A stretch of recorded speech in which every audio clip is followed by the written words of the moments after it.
Welcome back to another Epidose of these crazy people that just keep eating meat and can't stop talking about it. This is Tom here and Justin. Today we're doing another short ribs. We try and kick out at least a couple videos a week, one short format called short ribs, and one long format where we're often interviewing somebody or talking about an article or a topic in depth. The short ribs are meant to be a little more concise, and our goal as always is to help people out there learn about a meat-based diet and talk about the recoveries that people have made. And always we're trying to sort of elevate the conversation and get away from the binary arguments that sort of separate everybody. So we try not to be in one camp or the other one. It's if you're all beef, no salt, salt, no salt, fast, don't fast, bone broth, don't bone broth, nose, tail, tail to nose. We hope to sort of encompass all of it and talk about the ins and outs of those details rather than argue about who's right and who's wrong. So anyway, so what's our topic today there, Justin? Today's topic is gallstones. I think probably everybody, it's getting really, really common of people getting their gallbladder taken out. And generally, that seems to be because of painful gallbladder pain diagnosed by gallstones. So we thought we would talk about that today, get a little bit of clarity on it, see how maybe a meat-based diet might be a solution. And of course, whether or not, if you have your gallbladder taken out, can you still be on a carnivorous or a low carbohydrate diet? Because that is a question that many people have. Yeah, so let me just kind of throw out there what I understand a gallstone to be. So the gallbladder is sort of a little reservoir for bile. The bile is produced by the liver, and the way it's supposed to work in general, as I understand, is that when you eat something with fat in it, then the gallbladder is supposed to squeeze out some of that stored bile, inject it into the digestive tract to help break down the fattier substances in the food. So bile or bile acids are kind of like a detergent or whatever to break down fats. And inside the gallbladder, sometimes people get gallstones, which are like hard formations, something like a cousin to a kidney stone, which people might be familiar with. And it seems that, there's generally two types of gallstones, the yellow ones, which are sort of uh, crystallized cholesterol, and then other ones, the dark ones, black ones, are usually caused by bilirubin. So I think the cholesterol ones are more common. I think just like in kidney stones, most kidney stones are oxalate. They're oxalates bound up with calcium. It's kind of a way the body stores them till it can get rid of them. In this case, there seems to be something going on where the cholesterol crystallizes in the bile because the agents that keep it liquid or in a non-crystallized form aren't present. Some people believe that it's because there's excess bile being produced by the liver. And some people think that that might be because you're not eating enough cholesterol. So if you don't have enough dietary cholesterol, then perhaps your liver is making extra cholesterol and it's entering through the bile duct. And when it sits in the gallbladder, it crystallizes in there because the saturation levels are too high. That could be, or it could be that the crystals are precipitating because of the chemistry is off, which is kind of what you see when somebody gets gout. They get the oxalic acid crystals, oxalate crystals in their joints, usually like a toe or an ankle is most common. And that's really the what am I trying to think of? That's what you would call it, precipitating out of the blood and forming crystals, right? And it seems to be more an issue of the chemistry as opposed to the saturation, right? It's not necessarily just the fact that the elements are present, but they're present in a condition where they crystallize as opposed to staying suspended in the fluid. So what do you know about the situation, Justin? What Yeah, have you had well, people heard people say? yeah. So looking on here, the risk factors for gallstones, being female, the people I know that have had it removed, I don't know too many men that have actually gotten their gallbladder taken out. Typically does seem to be females. Age 40 or older, although I've run into a few people that, are in their teens or are that are having some gallbladder, not taken out, but having some gallbladder pain and things like that. Being of Native American or Hispanic origin seems to be a risk factor. Why that is specifically, not sure. Maybe there's some more research there. I don't know what that's based off. Wish there was a link or something. Because I'll read the rest of these and then I'll give some more thoughts as why I think that might be. Overweight or obese, sedentary, pregnant, which as we continue down, we'll notice a hormonal connection here. A high fat diet, which is kind of interesting, a high cholesterol diet, again, interesting, a low fiber diet, having a family history of gallstones and what we know about family history. I mean, yeah, we all have our genetic splits and ticks and things like that in our DNA, but it does seem to be the reason why it's thought of that conditions runs in families is that diets tend to run in families. We typically to eat very similarly to our parents, especially when we're really young, because we don't have choice over our own food choices. Tom always talks about his mother going on diet, so that meant he went on the diet basically. And mothers, women typically cook for the whole family, so and are the ones that are interested in health and diet. Having diabetes, again, hormonal connection there, insulin resistance connection there, and possibly an overweight connection there, obesity connection there, which, like you said, is it the environment or is it the cholesterol, right? That's the question. Yeah, is it the hormone levels? Because I mean, somebody who's obese versus lean, there's going to be differences in hormone. The more fatty tissue, more body fat you have, or the higher the levels of certain hormones tend to be, right? Because the fatty tissues produce some of those hormones. So right. And then blood disorders, which probably has a lot of different changes in the body. So like it's sickle cell anemia and leukemia. Losing weight very quickly. Oftentimes it's recommended to not lose more than 1 pound or 2 pounds a week if you are trying to lose weight, because it can possibly cause hormonal disruptions. So there's just another connection there to that. And then taking medications that contain estrogen, such as oral contraceptives or hormone therapy drugs. And so we've got two extremes, right, of women, at least that I've run into, younger women, right, which you think, beginning their menstrual periods, they might be going on birth control or something like that. Because a lot of doctors, fortunately or unfortunately, will prescribe birth control for acne. As like an acne control medication, because it's believed that the hormone producing all those oils in the body resulting in bad cases of acne.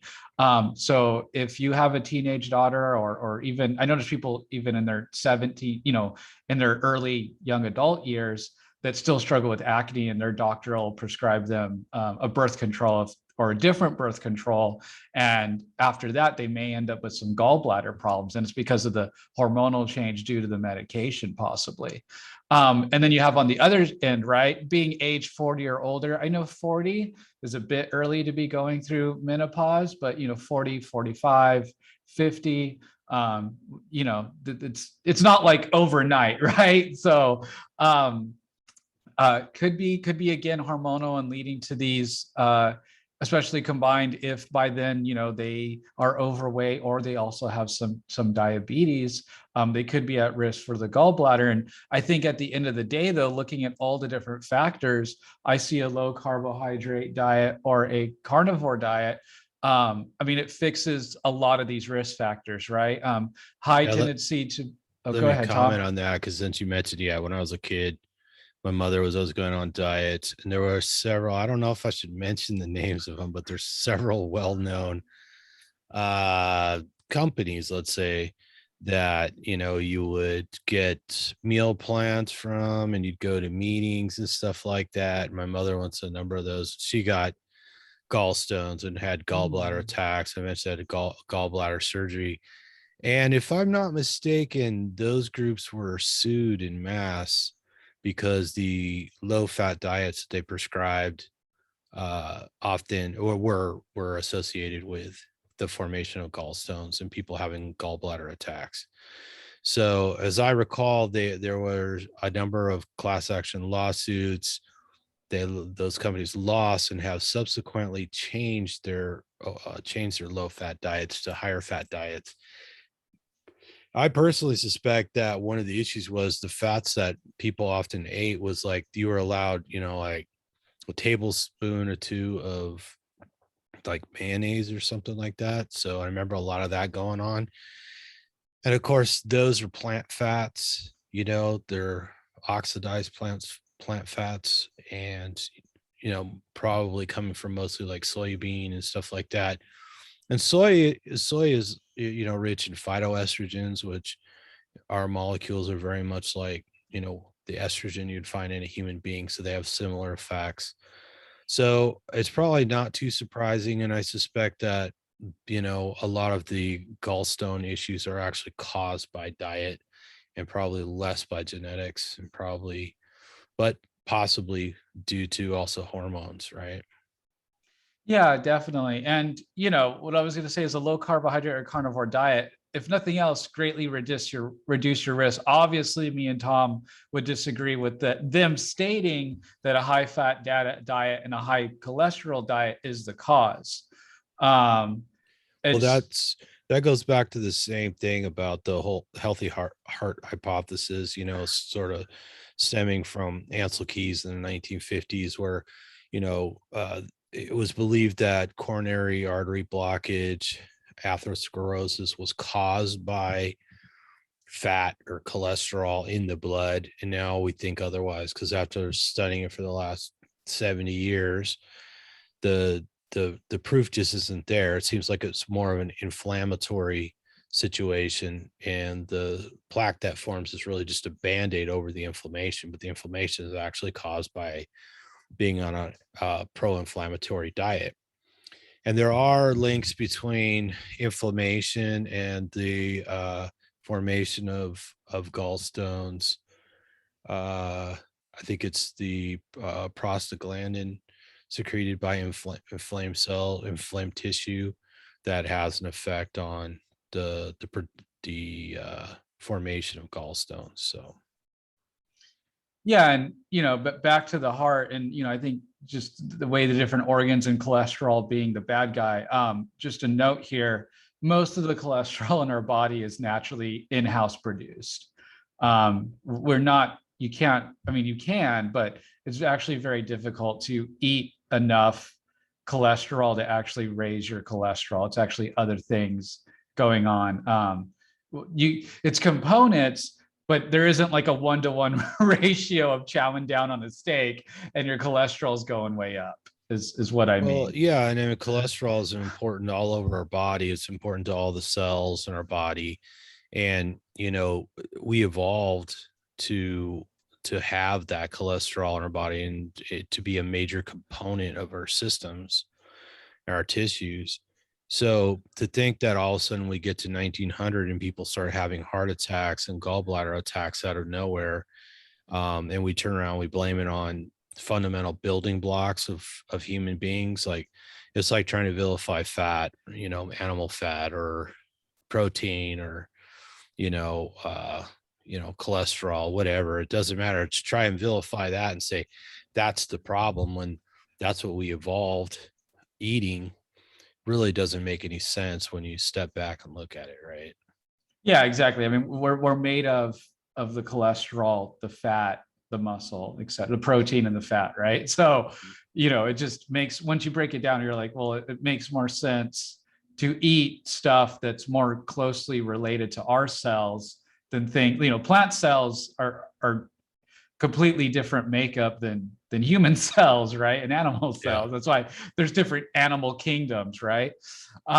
So why I think a carnivore or keto or low carb diet would help is that, you know, you would possibly, and not always, but lose some weight, gain some muscle, your insulin resistance would go down, which is a master hormone, which means your other hormones would balance out, less body inflammation, because you're not, throwing your body in these autoimmune, autohistamine attacks with all these plant foods and different things like that, or even worse, soy oils, processed foods, etc.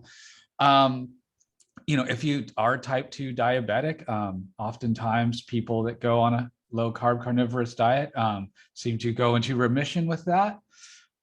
So if nothing else, I get it. We're kind of vague with the direct 1-to-1 ratio of what causes gallstones, and looking at some papers and stuff, it seems like they don't even know what exactly is causing the it Right. seems like no one really seems to really know. But it seems that having it removed is kind of extreme. And maybe if your doctor's recently told you, like, hey, you're having this pain, so let's go get you scheduled in 2 weeks from now, and you just so happen to watch this video, maybe get in touch with somebody about a low carbohydrate or a carnivore diet, or try that out for a month, postpone that surgery maybe. Of course, not telling you what to do, because I've had a few surgeries myself, and it's not fun. There's always some kind of recovery time, and you got to eat that terrible, well, some people like it, but that terrible hospital food, right? And so, yeah, and it's expensive, and then they usually give you some pain medication or something. It's a whole thing, right? And so if you can avoid having to go under the knife, I think it's worth it to try maybe a dietary approach. And so there is a thing, though. We will caution you, if you do plan to go this route and you are having some gall issues, is you may struggle with fat in the beginning, so you may have to titrate in your fat. Yeah, I always thought starting. that was the key right there. It's like, if you're having trouble, a lot of people are trying to eat 1 meal a day or 2 meals a day or whatever, and sometimes like, and just includes too much fat, right? So you gotta kind of ramp it up, right? That's what you mean by titrate, right? With your fancy vocabulary. Right. Well, it just means in steps and stages. Yeah. Don't, you may struggle if you try to eat a whole ribeye that's roughly 50 fat, 50 protein. You might have to start with something more like a sirloin, which is closer to more 40, 30% fat. Maybe New York, again, 35, 40% fat. See how you feel, see if you get any of the pains or anything. Break up your meals. Don't, especially when in the beginning, you don't want to try too many things at one time. So break up your meals into smaller meals, because if the meal is smaller, it's a smaller quantity of fat, or a smaller bolus, they like to say, of fat, right? So if you're having trouble, if you haven't been eating enough fat, maybe your liver's just not used to producing enough bile, or maybe you got some gallstones in the way, and so you can't get as much liquid bile into the gallbladder, or maybe the gallbladder's been removed so that you don't have the storage capacity. All those things would happen. But we do see that people tend to have success if they just kind of ramp up the fat, or break up the meals into smaller meals and eat them more frequently. Then the bile production has time to catch up. Right. And so as far as stones and things like that, my guess is what would happen if you start eating, you get rid of the plant fats and you start eating the animal fats that we're supposed to be consuming, your bile production will go up in response. And then I would imagine that there would be some chemistry, and those stones would start to dissolve, and you would eventually excrete them naturally. That's my guess anyway. Yeah, And if then you got gallstones, you could talk to your doctor too, because they do have good medications now that break up the gallstones. So also another option, definitely. So yeah, I think that's it on it. And it's the liver, right, Tom? That if you don't have a gallbladder, the liver will just make the bile, and then it'll just excrete what you need. As I recall, the bile is made in the liver, and then it usually goes in from the liver into the gallbladder to be stored, and then as a response to eating, the bile is released into the digestive tract to break down the food. So if your gallbladder's been removed, they still tie that bile duct into your digestive tract, and in some people over time that bile duct actually gets larger to accommodate a reservoir of bile. So sometimes bile production is helped by that, and your response to eating fat is helped by that. Awesome. So you're clear to try a carnivorous or a low carb diet. Yeah, and people talk to your doctor. A lot of Mhm. doctors, we expect them to react negatively, but I had the opposite experience. My doctor was like, I can't argue with the results. He's like, just keep doing what you're doing because you're headed in the right direction. And he wasn't necessarily opposed to the idea of eating of just eating meat. He didn't strongly voice his opinion one way or the other, but he didn't give me a hard time about it. He's very supportive. And so I think the more of us that share that information with our doctors, the sooner this will be more broadly accepted. So, talk it over with your doctor. And when I went in the first time to tell my doctor what I was doing, I was prepared to for an argument. And I said, I was gonna say, look, I don't expect you to endorse it, right? But I'm going to do it anyways. And what I'd like to do is, whatever test I was curious about, ask him to order the test and stuff like that. And it didn't even really come to that. But if you do talk to your doctor, you say, look, I think this is the right thing for me, assuming that's the decision you've made, and just ask him to work with you and be honest about what you're doing. Cause you know, at the end of the day, if you really need to, you can go find another doctor, right? Yeah, definitely. Most doctors' primary fear or primary concern with this way of eating is your cholesterol. And there's plenty of resources and things to send to your doctor. And they just have to be open-minded enough, basically. Yeah, and I addressed that by going out and getting a coronary artery calcium scan. I was surprised. I just talked to another friend who had it done last night on the phone. Hmm. And so you can go, most health organizations don't do that, but you can go to a imaging center and have it done. I paid out of pocket, and then I turned around and took the information back to my doctor. So, and that's I think it's a very powerful tool, and I believe they can look at things like gallbladder in there. I think it's actually listed on the report. So, uh, I can't swear to it, but I'm pretty sure if you had gallstones, it'd show up in that type of imaging. Certainly, you could ask them to image it while you're there. So they usually have a supervising doctor there that authorizes this kind of stuff, or at least a medical technician that programs the machine to make sure it spits out the information, right? So yeah, sometimes you got to be your own best doctor. Right. Well, I think we've tackled gallstones, gallbladder issues. What do you think, Tom? Yeah, I think we should ask people to post in the comments their experience with gallbladder attacks, gallstones, how if they've had any issues eating carnivore or low carb with their gallbladder. Let us know what kind of situations people are having out there, how they dealt with them. So that'd be really interesting. So we ask you all to gently massage that like button, make it happy, hit that alert bell till it rings every day, or at least twice a week from us. And until next time, eat some meat, and whatever you do, Don't don't fall fall down down the the carb carb hole. hole.